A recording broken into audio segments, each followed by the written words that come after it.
Yes, hello and welcome to another Horsepower Hour. This is Andy. And it's Coy. How you doing, Coy? Doing great. No more titles this week, right? No, we're done with that. Okay, all right, No. all right. You know what you're not done with, though? So this is kind of breaking news for us, but we might be getting an intern here in the next couple of weeks. I've been working it out with the local, we don't live too far from community college here. They've got a little media program that they do. A podcasting program is actually part of their curriculum. Like, they make their own podcast, and we team up with them to, let the kids, if I shouldn't say kids, I mean, some of them are practically our age, come in here, learn how to do the pod thing, and pretty excited about it. It's going to be better than last time. And literally, a warm body would be better than last time. I know, I understand. We want to thank everybody for tuning in. Thank you for telling a friend about the show.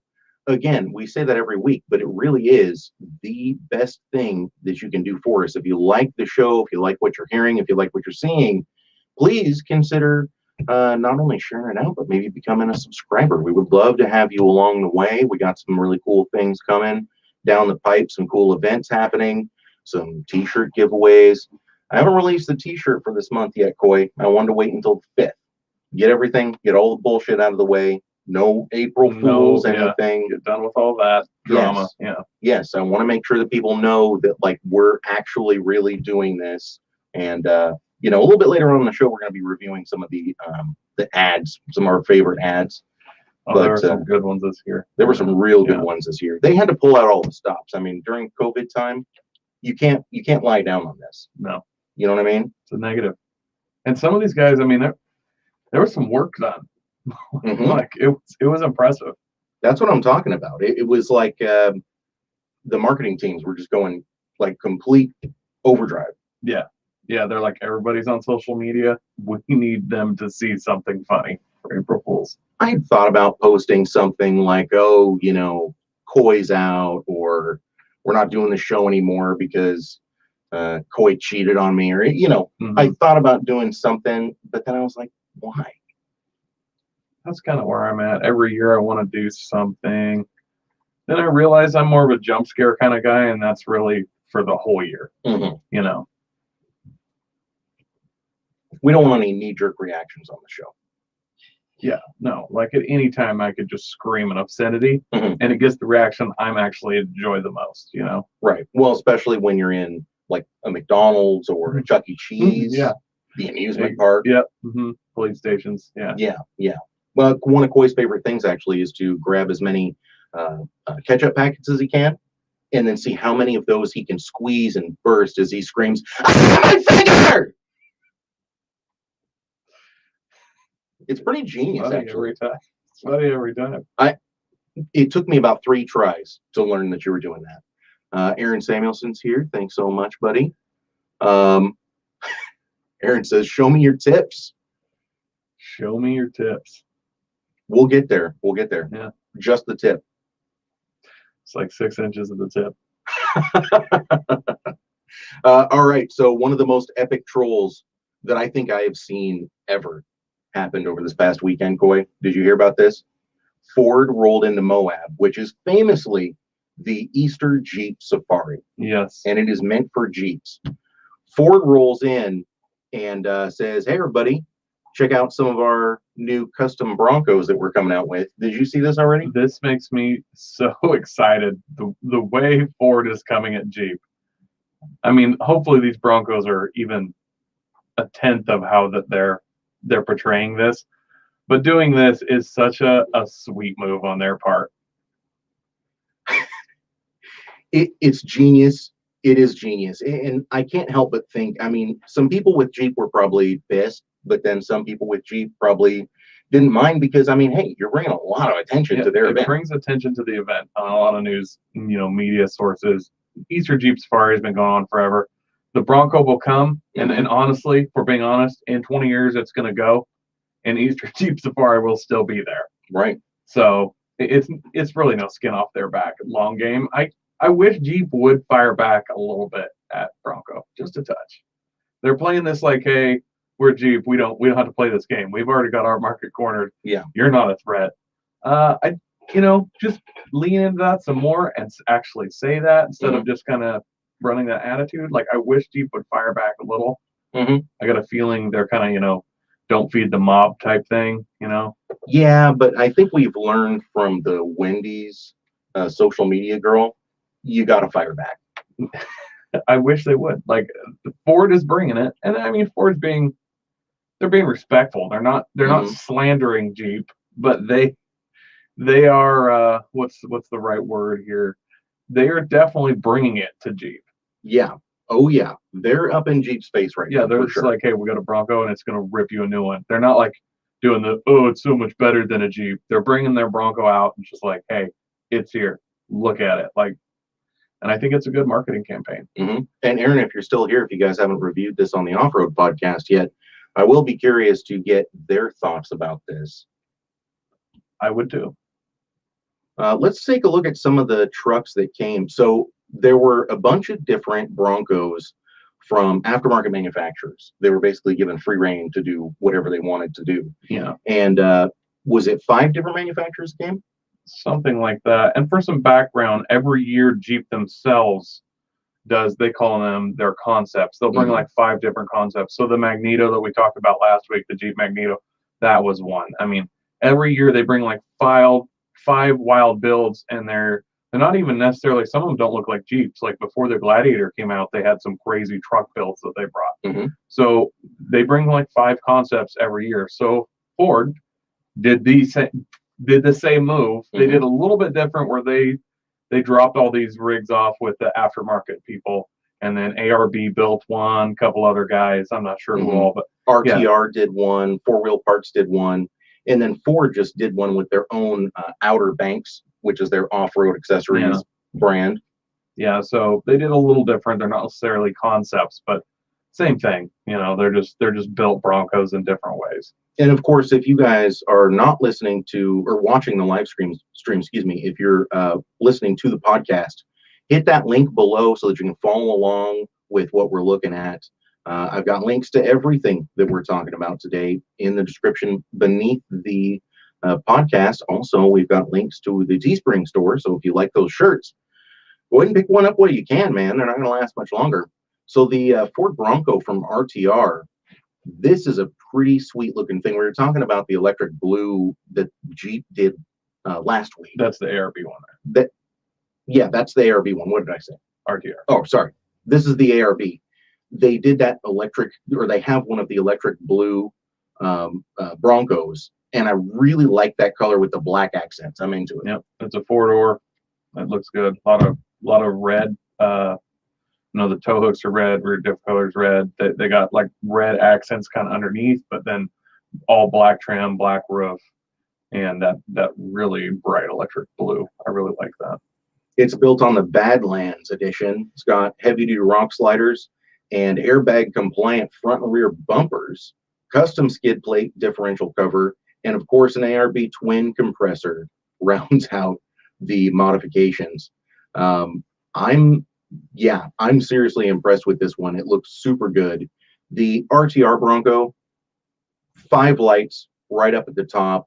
It's this silver gray color. It looks fantastic. Those wheels, Coy, I am really digging the wheels that they put on this thing. Yeah, doesn't RTR just make wheels pretty much? So yeah, they didn't do a crazy build or anything. The RTR, it's wheels and tires and kind of graphics and lights, and looks good though. Looks good. That custom RTR grill is actually 3D printed in house. Came Wow. with a custom built rock sliders and a custom rear bumper. They also mounted a Project X light bar, and of course did custom graphics and stuff. They also went ahead and put in a 12-volt Type S Blizzard box. It's that refrigerator freezer cooler thing. Yeah, those are pretty neat. Those are amazing. I think that's a good way of showing off the quote-unquote overland capabilities. People that want to go out, camp, stay. Just last week you were on the off-road podcast. Was it last week or a week before? A couple weeks ago. I don't know. Yeah, talking about cooking on the trail.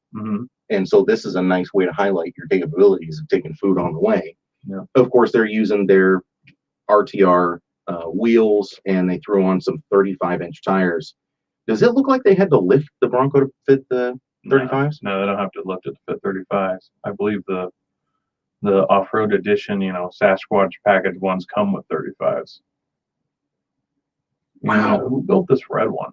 I'm digging this red one. This red one is from 4 Wheel Parts, and it is gorgeous.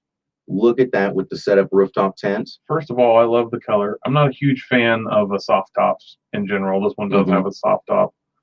It's a 4-door. 4-wheel parts. It's got all the goodies, all kinds of armor. That's a great shot right there. Yeah. And the rooftop tent is color matched, it looks like. I like that move. They have a sweet set. I don't know if that doesn't look like a light bar. I think they have a row of pods like you would do a light bar up on the roof. It looks good. Lights everywhere. Yeah. The suspension's all custom. It's a modular front bumper and integrated winch platform. That's pretty sick. Let's see here. Yeah, light mounts, custom roof rack, a Smitty built overhead tent. It's riding on 37-inch tires. Holy smokes. Are 37s not that big anymore? They're not. They don't even look that big on that truck. You couldn't tell those are 37s. They look like 35s. Don't get me wrong, 37's a big tire. After 37s, it's 40s. You know what I mean? Like, those are huge. So, but anymore, yeah, 37's the new 35.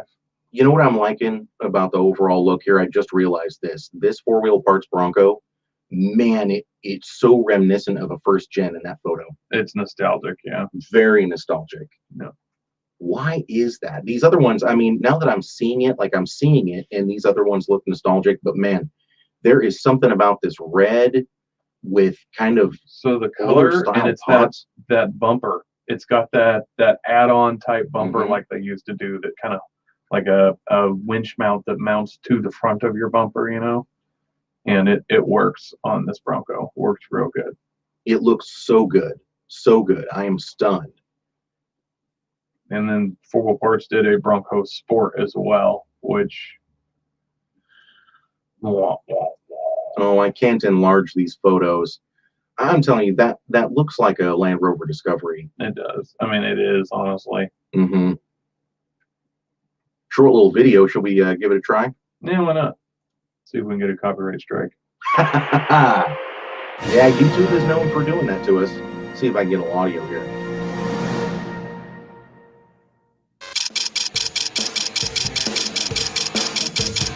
I guarantee that copyright stuff. We're just going to enjoy some of the video here, you guys.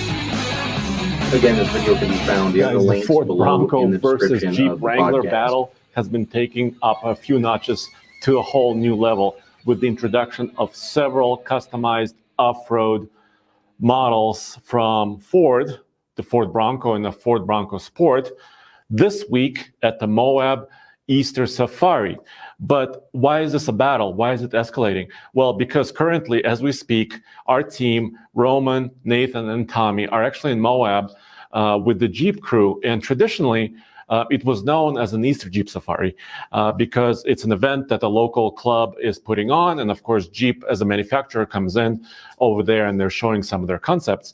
But Ford wants to kind of spoil the party and bring some of their customized Broncos right there at the same place at the same time, showcase different. We're going to jump ahead a little bit. It's not on sale yet. It's going to be on sale this summer. So we can't quite go out and buy one of these at the dealer.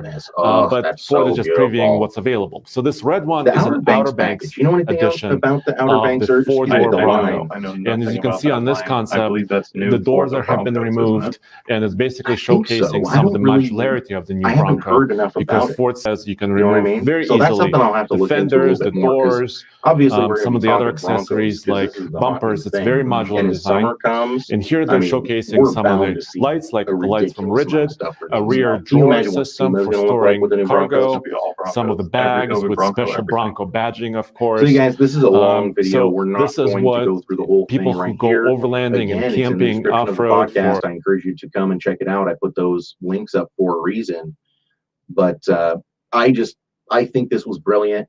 And it seems to me like Jeep kind of took it in stride. I could be wrong, maybe there's a CEO somewhere at Jeep that's gnashing his teeth and angry about it, but I'm sure they're not happy. But I mean, Jeep's. I mean, we're being honest. This is not threatening for them. This may eat into their sales a minuscule amount, but Jeep sales is ridiculous. Yeah. So that's not going to hurt them. Not long term. Is it ridiculous because of the Gladiator, or is it just ridiculous? It just has been for the last while. Just basically since the JK platform came out and the 4-door Wranglers, it just people buy them. So yeah, they have no problem in the sales department. It's not going to be an issue for them. Next week we need to talk about the 392 Wrangler. Yeah. I'm waiting for a little bit more information to drop about that, but we got our first look at the Easter Jeep Safari. I'm not going to ruin it here because we will talk about that next week, but yeah, that's pretty killer looking. It's going to be sweet. I was hoping that they would, when I heard that the Broncos were showing up at Easter Jeep Safari, I was honestly hoping to hear a little bit more about the Warthog or Bronco Raptor, or whatever they're going to call it. I've heard it's going to be the Bronco Warthog edition, which will be a Raptor version of the Bronco, but I'm guessing they're going to hold on to that a little bit more, a little longer. Probably. What do we expect? I mean, they might not even have to go with a 3.5 because that 2.7 liter, if they just put a little bit bigger turbos and stuff on it. I have no idea what they'll do, man. I think they'll go 3.5 though. You think so? I do. It's a tough call. I don't know how much those weigh. They haven't, as far as I've seen, they haven't really said how much these Broncos weigh. So it's hard to really say, but it's got to have a lot of power, and they're going to widen that thing out. It's going to be wide, so it's going to look cool. Oh yeah, for sure. I'm excited about it. Speaking of other things that look cool, Coy, I think we need to go over some of these ads that came out. Sorry, I'm getting some of them open and I'm already laughing. So if that tells you anything about it, let's get into our top 5 of the week. Yeah. The Horsepower Hour presents this month's top five of the week. Today.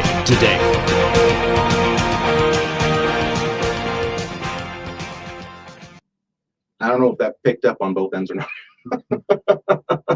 We may have to redo the audio on that one. I'll figure it out. First up, man, we got Milwaukee. Always a classic. The cordless 20-volt lithium XD cordless toothbrush. Yeah, it is a full-on, I don't know, looks like an angle grinder with a toothbrush attachment on it, something like that. And they obviously have something that's air-powered here, too, because it has the little paddle wheel. Let's be realistic here. If you had a toothbrush that you could just pop one of your, what do you use, rigid? I'm a rigid guy. Yeah, I have all the rigid stuff. If you could just pop a rigid battery into your toothbrush and literally use it for 3 months before you have to recharge it. I wouldn't mind that. Yeah, just the manliness of using a Milwaukee to brush your teeth. I would be interested.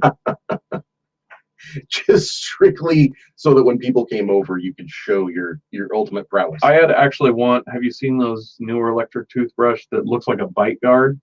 The whole thing, and it brushes all your teeth at once. Yeah. I would have liked it to be like a two-handled version of that, where I just hold it up and, with a weed whacker motor. Something like that. Yeah, 2-stroke maybe. 100%. It looks like a post hole digger. Yeah. But you're biting onto it. Yes, that's genius. This next one's from Doob and Equipment. And personally, not only is this hilarious, but I would straight up, don't joke around like this. Do not play with me. Yeah, I want one bad. Doob and Equipment is showing off a miniature center articulating dump truck. First, we brought you the mini excavator. Now the mini articulated dump truck, launching April 1st, 2021. As hilarious as this is, it's so badass. Yeah, so I mean, if you've ever seen a Doob or Volvo 6x6, cab articulated off-road dump truck, it's one of those that's a little bit bigger than a side-by-side. I would drive this everywhere. This is the perfect gambler. This is the perfect everything. What is it not perfect for? I would get groceries in it. That'd be perfect for Costco runs. It has the trunk space. This next one you sent me from Roof Nest. It's the Roof Nest Ostrich. and it's literally a double-decker rooftop tent. It is literally 2 pop-up rooftop tents on top of each other with a 19-foot ladder on top of a 4Runner. Sleeps 8 humans and 4 dogs. That one is genius. I guarantee you there's someone disappointed that wasn't real. They're like, oh my God, I have to have this. PDX Overland, we're looking at you. SK Professional Tools, this is an oldie but a goodie. A new product release, SK Tools is proud to introduce our innovative Rotor Lube. Say goodbye to squeaky brakes with our space-age lithium-based lubricant. They got a photo of somebody applying a thick layer of grease with a paintbrush to their brake rotor. Genius. Genius. I always like seeing the posts where people will post a photo of a wrecked car and they'll be like, well, thanks, assholes. I put Rotor Lube on my brakes because you said that would help the squealing. I do love that. This one, genius. InGen, which, gosh, I didn't even know they were still a company. I didn't either. To be fair, I thought they were lost. I know, I But did they're too. like cold air intakes and exhaust. Mm-hmm. And they have their ad up for the Tesla Model 3 exhaust speaker. Features 4 different exhaust tones. 1 is a throaty V8, 2 clapped out Civic, 3 Jetson space age exhaust note, and 4 is just whistle tips. So it is a dual kind of ricey looking muffler, but instead of holes, there's just large speakers on the end. And yeah. You want to talk about people disappointed that it was an April Fool's ad? I guarantee. Yeah, people would have bought that for their everything. One of my personal favorites, always a classic, the WD-40 cologne for men. Yeah. And one of the best I think of this year, personally, the Wiseco compression in a can. The quickest way to add power to any motor, simply remove a spark plug, screw in the compression in a can adapter, and fill her up. Allow 2 hours for our patented compression boosting epoxy to cure, and you'll have a race car power without ever opening your engine. Yeah. This photo of just like an epoxy plug on top of a piston. There's an extra 2 inches on top of it. Oh man. Good ones. Good ones. I loved all of these, but then we had some really good videos this year too, Coy. Yeah, I'm actually pretty excited. Are you looking for a way to drop your Oop, that one's going a little too early. Yeah, the Holly did some work on theirs. Like, I mean, this was no small feat of what they did for their April Fool's video. No, I think, and that's why I think we should actually start with the rough country first, because this one's genius too, but it's a little bit more tongue in cheek for sure. Yeah, a little more tongue in cheek. Here, let's go ahead and get the video up so we can. Tired of your camping trip's food being either undercooked, overcooked, or just plain burnt? Looking for a way to get the most out of your campfire cuisine? Do you get frustrated wasting time standing around the campfire knowing that you could be lounging in your tent, crafting some mines or crushing some confectionaries? Well, have we got the solution for you. Rough Country, Swiveling, Telescopic, and Direct Charbroil Kit. Don't trust a wire hanger with your bivouac bounty. This innovative piece of campsite cutlery takes the mundane out of your mallows and puts the sauce in your sausage. An anodized aluminum housing with an ultra... Okay, so this is what Coy's talking about. For those of you on audio, this is like it's a whole thing. It looks like, I don't even know, some kind of a screwdriver or something maybe. I know that those cordless hobby drills have gotten really popular for some reason recently, and it's got a forward and reverse button and you can adjust the speed, you know, and they literally just put an extendable antenna on it that they soldered a fork end to. It's hilarious, but I mean, somebody did put some work into this part. If you brought this somewhere if you brought this to an investment meeting, this is a working prototype of what it says it is. Yes. I mean, no one would invest in it because it's a ridiculous idea. Oh, I bet you sell a bazillion of these before they showed up on wish.com. torque brushless motor allow for effortless rotation, ensuring a perfect cook every time, no matter the choice of chow. You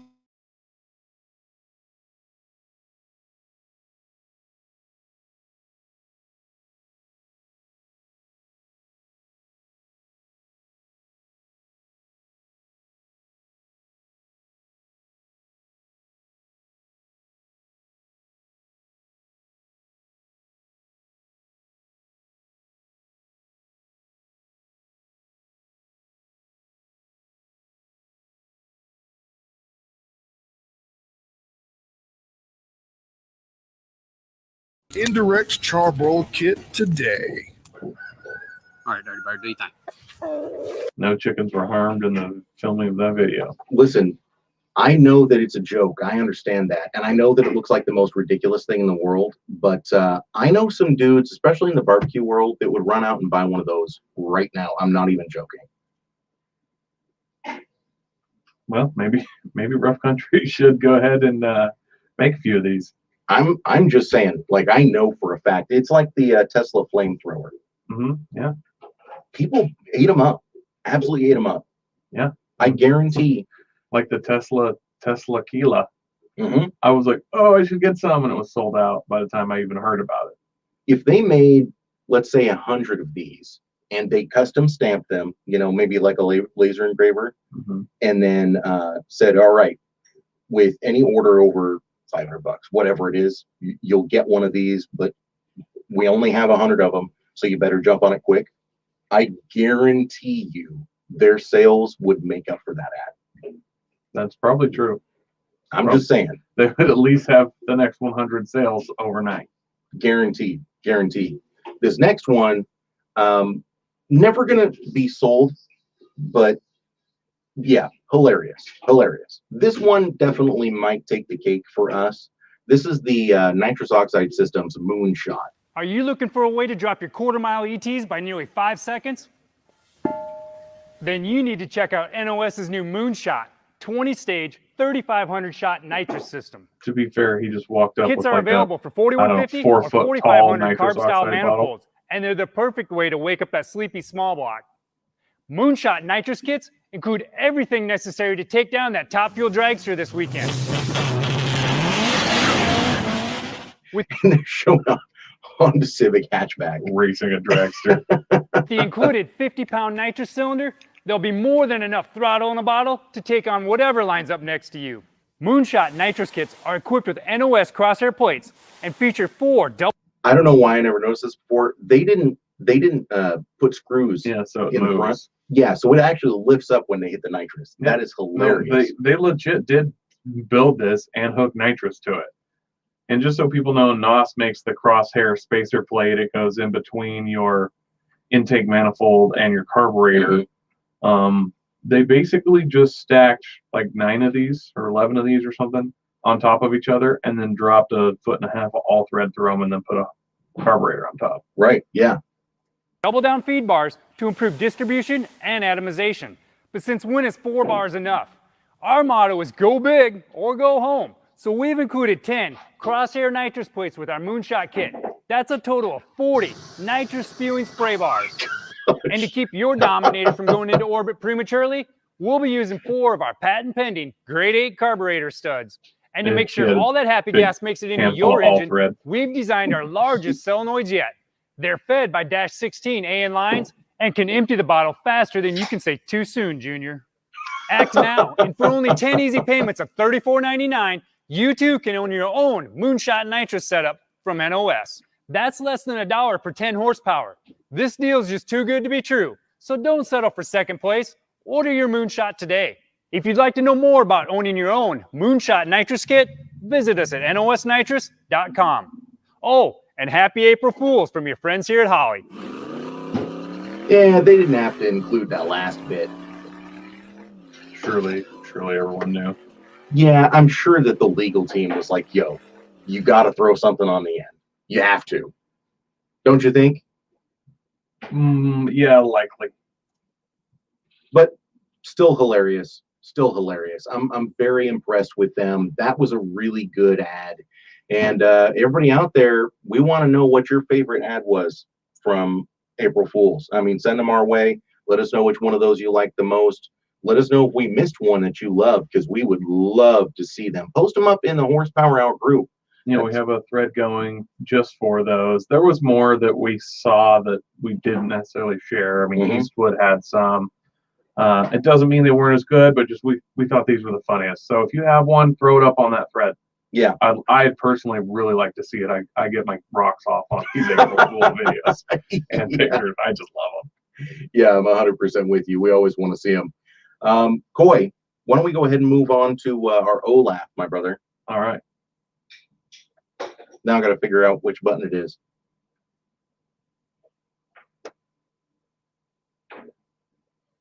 Nope.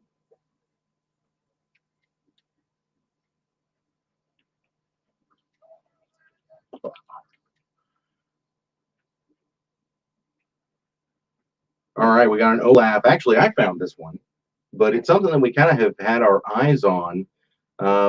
You know, Subaru has been talking about this Wilderness Edition.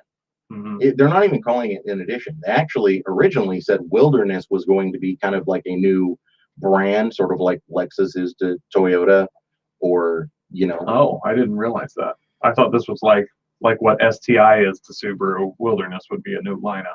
Well, that's kind of what it looks like now. I wasn't really sure how they were going to do it, but now we see our first looks at the 2022 Subaru Outback Wilderness. They don't call it the Wilderness Edition.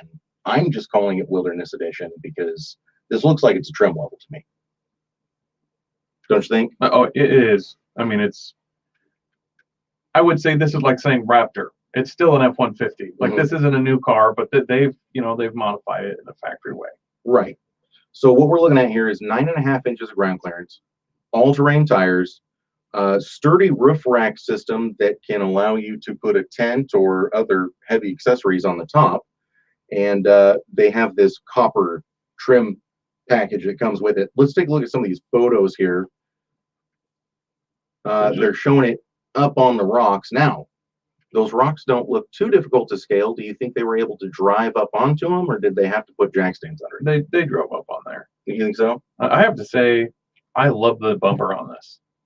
I mean, it's just a plastic fascia or whatever, but as far as Subarus go, the front end on this looks really good. It's mean looking. So this side profile, can I tell you what this reminds me of right here? It reminds me of the Eagle. AMC Eagles. Yeah, I thought the same thing. It definitely has hints of that. Now, as much as I love the front end, the side profile and the back end of this car, not nearly as much into. Obvious flares are obvious. Like the flares, they don't look factory; they look aftermarket. And I feel like they could have been integrated a little better. They look like an afterthought, to be honest. Yeah, they bumped me. I'm honestly going to wait for the video to come out. I want to see a video of this thing in action to see exactly how capable it is. I mean, anybody out there that lifts their Subaru, they already know how capable a lifted Subaru is, and they're fairly capable. I mean, in all truth, they're really not that bad. The asymmetrical all-wheel drive system helps. It's not like you've got selectable lockers or anything like that, but as long as you've got some sort of a traction control device from Subaru, generally speaking, you're going to be able to put the power down and climb whatever it is that you need to climb. Here's what gets me. Here's my deal breaker for me. If this has a low range in it, I know Subaru's serious. I'm near certain it will not have a low range transfer case. So that's kind of sad, but there were some older Subarus that did have, 4 low, and that is, and in Australia, actually more recently, they've had some with 4 low. That's something they have not done in America as far as I'm concerned, and that is the main performance issue with Subarus. So when you put the big tires on, you have no 4 low. You can't. But if it's coming with these big tires from the factory, hopefully it's geared more appropriately for it, and really the handling and all that should already be kind of taken care of. Then the gearing and honestly the fuel economy, because all the guys I know that have lifted wagons, their fuel, it's like 17 miles a gallon, right? 15 miles a gallon, like it's bad. Right. It's rocking Geolanders from the factory. Are those a pretty decent tire? They're Yokohamas. Okay. I mean, they're not super aggressive, but it's an all-terrain, so it'll give you a nice mix of street and off-road. Absolutely. Okay, nice. Obviously, this is built off of the Onyx trim. This is an extension of that trim. So you are looking at the 2.4 liter turbocharged Boxer engine. So 260 horsepower. Not bad on the fire department. 277 foot-pounds torque. It is running a CVT, which I'm curious, what do you think about a CVT for off-roading? I honestly don't know. I mean, clearly they think it's going to work. So if they're going to send it out of the factory with one, I'm assuming they've done their research. The guys that were off-roading the earlier ones, not as confident in that. But if they're going to send it out like this, then it has to work. Well, so let's stop and think about this for a second.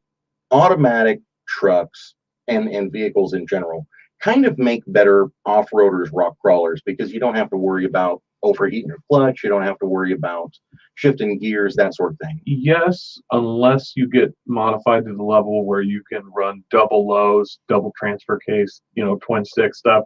Then the manual is then once again better in my opinion. But if you're just putting 35s on your F-150 and you want to go play in the snow and crawl over some stuff, automatic will not only be easier, you'll be less hard on it. Well, so this might just be an extension of that thought process. If the CVT is built well enough to, handle some slip and handle getting the torque down when it needs to get the torque down and then backing back off, if you're not overheating anything internally, then this might actually be a great way to go, because you can kind of just leave it in a gear and, how much power and how much throttle do you need? And you can really just kind of control that with your foot in a very linear way, or at least in an ideal world with a CVT you could. That's true. On the other hand, Subaru could be kind of betting that 99.999% of these, their off-roading will be dirt and gravel roads with, heavy washboards. Maybe the once in a while a little washout or something. They're not going to really be crawling. They're not going to see a lot of this Browns camp, like off-road park type stuff. One of the things that tells me that they're trying to be serious about it is they lowered the final drive from 411s to 444s. And they actually admit that the fuel economy suffers, not super heavily, but somewhat. It goes from 30 miles to the gallon to 26 miles to the gallon. That's still better than probably any other Subaru with this size tire on. True. What do you think from looking at, again, the side profiles and things? You think that people are going to be able to get like a 29-inch tire on there? What does it say? What is on there? I mean, that honestly, just looking at it, that looks like maybe a 29-inch tire. It's a 225. Let's see here. It's on here. It's a 225 70-17, 65-17. 225 65-17. I'm gonna input that here into Bald Eagles. And while Coy is doing that, I want to take a look at some of the more of the photos here. It does look capable, but man, this is getting so close to being an SUV. I know they want to call it a crossover, but just looking at the size of it, like, it really doesn't look that much smaller than an SUV. I mean, it's very RAV4-esque sized at this point, maybe even, I don't want to say longer. The roof line's probably not as high, but as far as length and width and just overall room inside, this does not look like a small vehicle anymore. It honestly looks like an SUV at this point. It's like a chop top RAV4 at this point. Like, it's getting bigger. So that tire works out to a 28.5 by 28.52 by 8.86. So it's a, you could call it a 29 by 9. You'd be just a hair under that, but 28 by 8, somewhere in there. Interesting. So basically, you're going to get people buying these, going straight onto the forums and Facebook groups and saying, "What's the biggest tire I can fit on it?" I hope so. I hope every single car enthusiast group has to suffer that question like I have. So I don't think it's gonna be crazy to see these things rolling around with 31s, and as soon as some lift kits and stuff come out. You might not even have to lift in all that much to fit the 31s. We're pretty close. We're getting there. We're pretty close. I don't know. I think it's going to be interesting. Once again, I love that front end. Man, the front end goes back a picture. God, that looks good from the front. Like, if that was an STI and lowered and stuff, it would look good. It looks good like this. The weird copper, I thought those were amber lights, but they're just copper patches, I guess. Is a little off-putting, but man, that front end looks good. I love it. Well, obviously, if we're going to build a car for SEMA, you and I, here's what we have to do. We have to get one of these. We have to dump it on its nuts and put wide body flares on it and a gigantic turbo. And we need to see how well that CVT holds up the drag strip. Or we get an STI Mhm. and one of these. We, as they used to do, like the JDM front end swaps, we swap this end onto an STI Mhm. and then dump it on its nuts. Mm. Or, you know what? I take that back. We could just leave it lifted and off-roady, but we can make it sort of rally fighter style. I like that. We're doing that. Yeah. Once Subaru sends us this one to build for some. I did the 2.4 liters that they have in these. I believe that's the FA base engine. I've heard that they're quite good. I've heard the same. I wouldn't be too surprised if the transmission can hold up to it. I wouldn't be too surprised to see some 400 horsepower versions of these making the show rounds once they're widespread available. I honestly hope people start building these so I can be in the woods and see one on the side of the trail with a blown head gasket overheated. Brutal, quite brutal. So hey, that's the 2022 Subaru Outback Onyx. Yeah, blah blah. Edition, Wilderness brand, wilderness, copper, something. They're taking a play out of your playbook. You know that? Yeah, it's annoying. Well, there you have it. That's our OLAP for the week.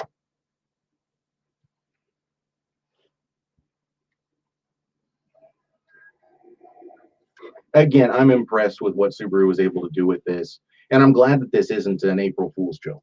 Yeah, no, I'm excited to see where, while I will never buy one. Yeah. I'm excited to see where this Wilderness Edition stuff goes. Yeah, for sure. We've talked about this before. As a matter of fact, we talked about it last week, but do you think that some of this stuff really is a sign of manufacturers taking the hobbyist more seriously? Absolutely. I mean, just the fact how popular overlanding has become, they're obviously taking that more serious. I mean, they have to. They'd be dumb to ignore that market. Yeah. It really has kind of exploded in popularity, overlanding. Yeah. Oh, yeah.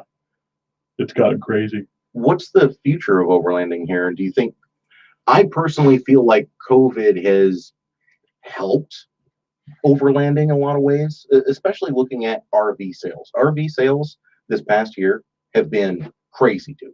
So I'm going to go out on a limb here, and you can either hate me or understand me for this. Or both. That's fine, or neither.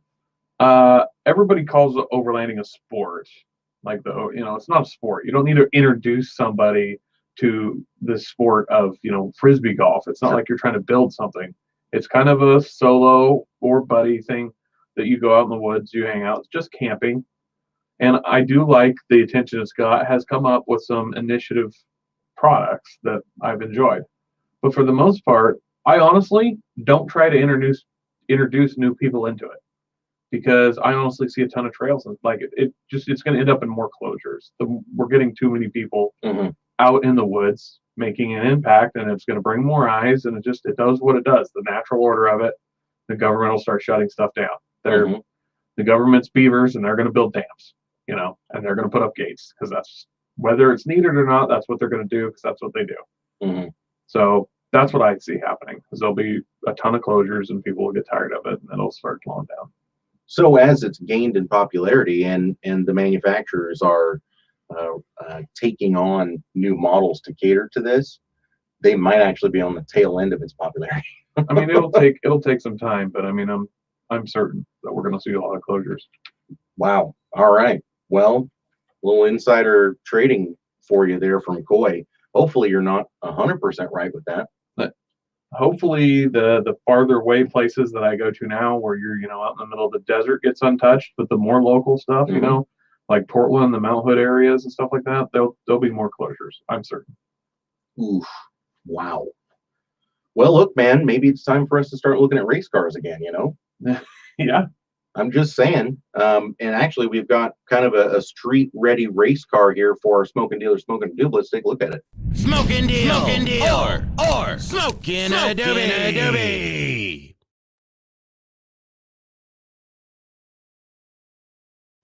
I'm gonna have to go back in and fix the audio for all these. I know. Yeah. Ugh. It's not going to be easy.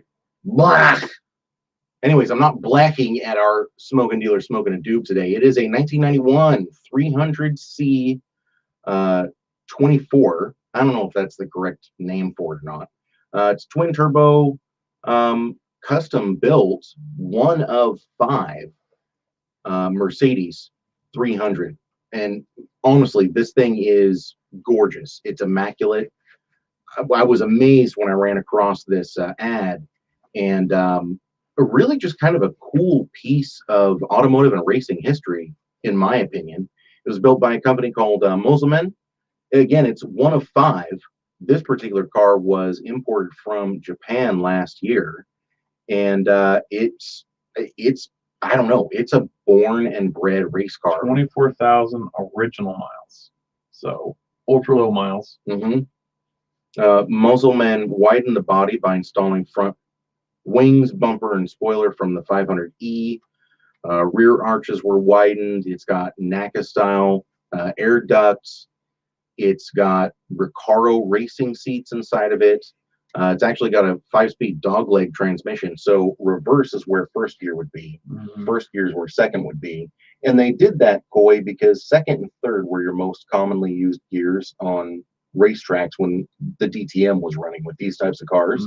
So this is kind of something that a lot of European race car purists look for in a car, is when they have that dogleg manual transmission. Yeah, it kind of makes sense. I mean, your second, third, sense, yeah, second, third are what you're going to be in. Yeah. It's got twin Garrett T25 turbochargers. They are water-cooled ball bearing turbos, and they're running off of their internal waste gates.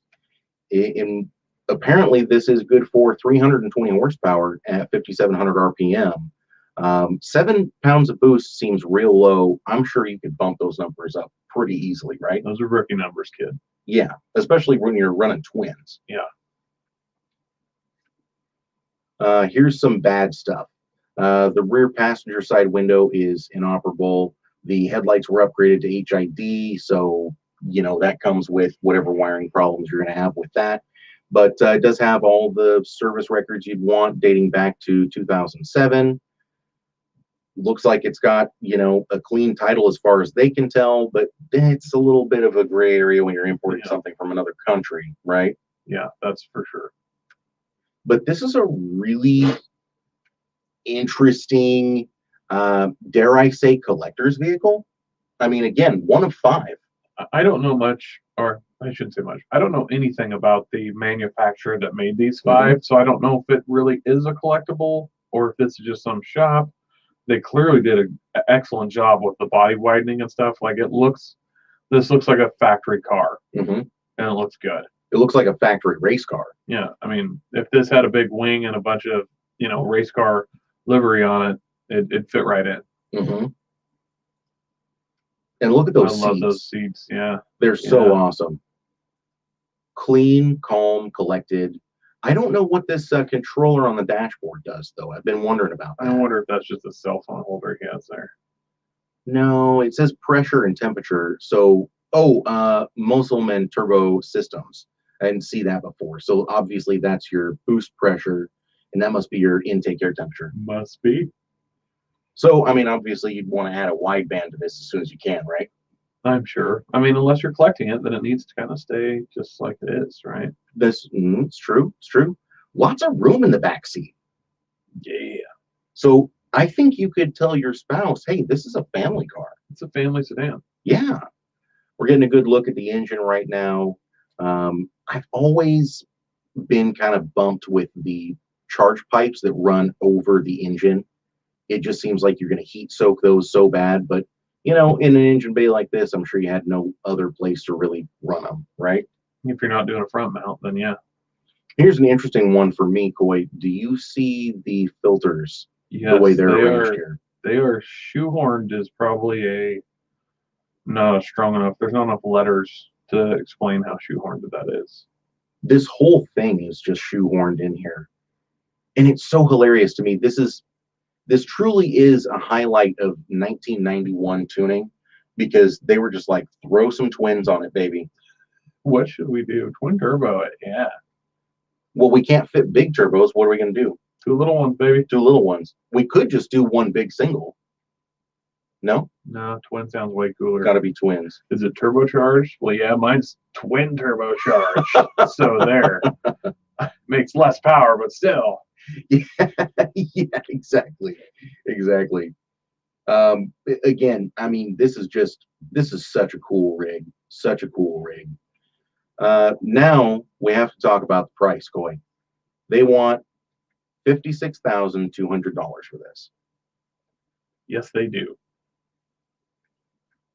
Now, looking at it, not being a Mercedes person, I honestly had that moment where I was like, well, is this a good deal or a bad deal? I mean, this thing was featured in magazines in the 90s all the way up into the early 2000s. This is a very cool, custom, again, piece of racing and automotive history here. But what is this thing worth? So I actually reached out to a friend of the show. He's been on many times, Steven. Yeah. We love having him around. And I said, hey, man, let's talk about this rig for a second. I honestly have no idea what this thing is worth. And he said he'd reach out to some friends of his. Meanwhile, I kind of went on the scavenger path, tried to learn more about this. There's actually quite a bit of documentation about it. There's a website here called classiccarb.com, and I included the link. It's got a full rundown of the history, how it was built, everything about this car, and the videos to the car running and everything. I mean, the videos don't show anything real exciting going on, because I'm sure they don't really want to roll through the gears of this very exclusive and expensive vehicle. But I'll tell you what I did find, Coy. I found this very car listed on Bring a Trailer about 4 months ago. Oh, really? What did it sell for? Well, it didn't sell. Oh. It bid up to $21,000, but that didn't meet the hold, which I'll assume is somewhere around the 56,000 mark. Well, it could be the same car. It is the same car. Oh, it is. It is.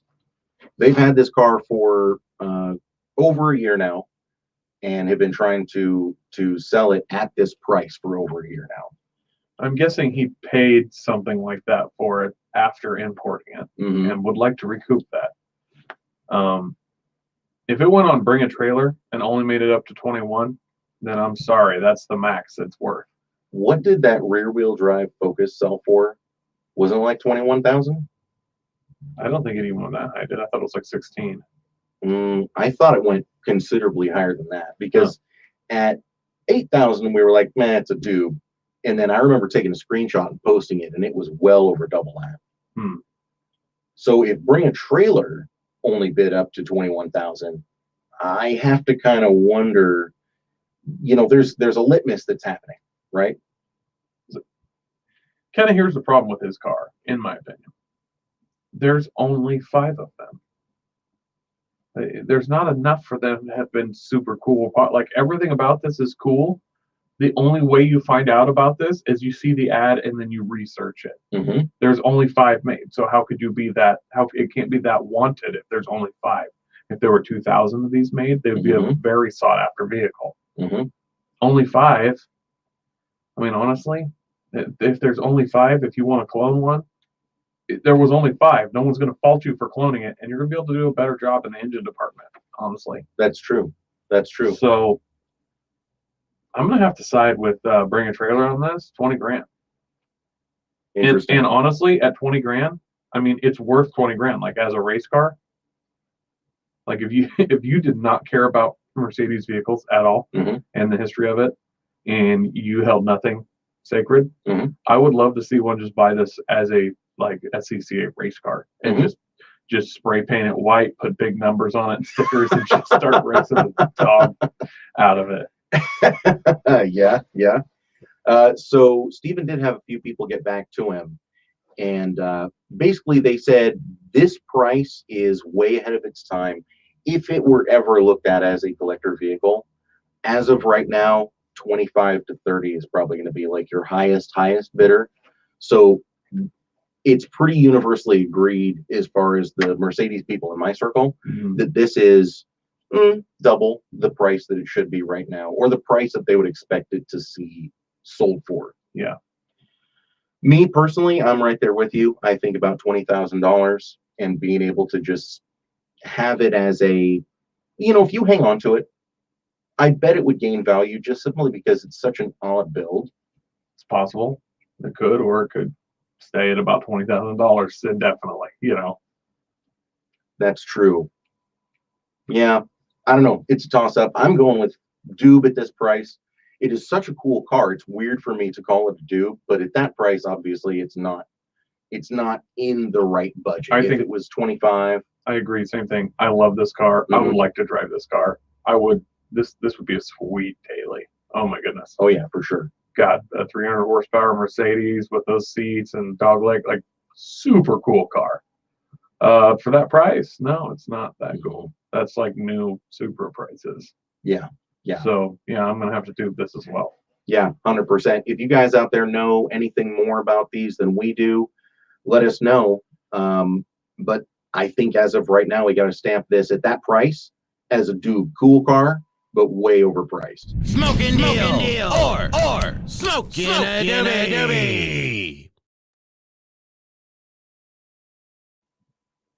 All right, there we go. Coy, the thing about Mercedes is they lose so much value. It's scary how much value they lose. It is super scary, super scary. And I think they would be more in my line of like build stuff if like maintenance and parts on them were a little cheaper. Because you can get a lot of these like beastie Mercedes that are older. Maybe a little higher mileage, but it's like, man, you could make a sweet chunk car out of that. And then you're like, well, what if let's say I need some new parts? And then you're like, oh my goodness, nope. Yeah. Your best bet's to buy 3 of them. Yeah. There's the parts are just ridiculous. Yeah, just start a parts house for them. You guys out there, please enjoy your Easter weekend. We want to thank you so much once again for tuning in. I want to thank you again for telling a friend. Coy, you got anything going on you want to tell the ladies and gentlemen about? I don't have much going on right now. I'm trying to get in contact with the Limitless Road Rally people, so I want to get them on there. They're doing this like, I don't know, 400-mile road rally here in Oregon, and I'd love to get behind it a little bit and get a group of podcast listeners maybe to go on this massive road rally. This is a street car or off-road vehicle, so I'm in kind of contact with somebody trying to get them on here. And if you guys are interested in doing an event, I think this would be a great one. Yeah, 100%. We're probably going to, I'm just going to go out on a limb and say we're probably going to talk to them at some point in the near future. That's what I'm hoping. Yeah, hope so too. Well, we're going to go ahead and wrap things up here. We want to thank you again for being here. Coy, thanks for being here, my friend. All you out there, go and check out the Teespring store. We're going to go ahead and get that new shirt for the month put up. It's an awesome looking shirt. You want to make sure that you can get in on that. Check all the links below the show. Check out those articles. Those folks working on those articles, they do a great job, and we want to make sure that we're tossing the support around. So thank you once again. And for Coy Forticus and Masterson Jr. Senior Esquire, Duke of Earl Grey, this is Andy. Well, see you next time.